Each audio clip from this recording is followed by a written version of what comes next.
श्रीमन्नारायणीयं दशकं 28 गरलं तरलानलं पुरस्ताज जलधेरुद्विजगालकालकूटम् अमरस्तुतिवादमोदनिघ्नो गिरिशस्तन्निपपौ भवत्प्रियार्थम् विमतत्सु सुरासुरेषु जाता सुरभिस्तामृषि शून्यदास्त्रिधामन् हयरत्नमभूतते भरत्नं द्युतरुच्चाप्स रसस्सुरेषु तानि जगतीश भवत्परा तदानीं कमनीया कमला बभूव देवी अमलामवलोक्य यां विलोलः सकलोऽपि स्पृहयां बभूव लोकः त्वयि दत्तहृदे तथैव देव्यै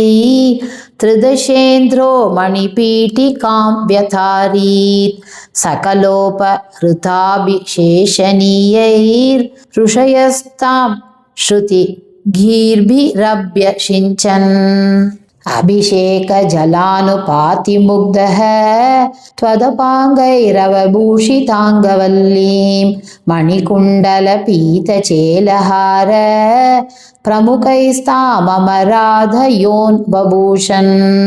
पर्णस्रजमातभृङ्गनाधां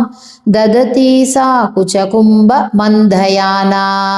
पदशिञ्जित मञ्जुनूपुरा त्वां कलितव्रीलविलासमाससाध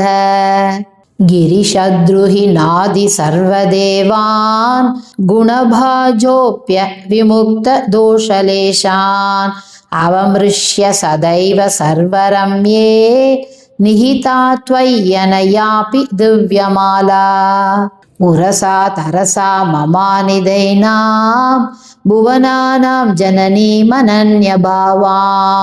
त्वदुरो विलसत्तदीक्षणश्री परिवृष्ट्या परिपुष्टमास विश्वम् अतिमोहन विभ्रमा तदानीं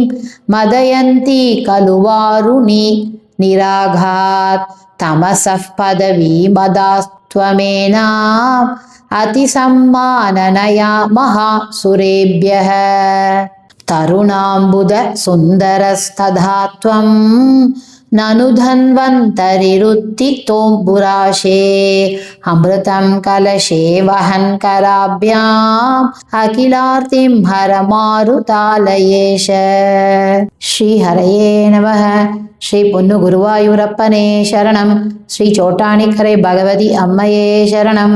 आनंद चिन्मयने शरणं नारायण अखिल गुरो भगवन्नमस्ते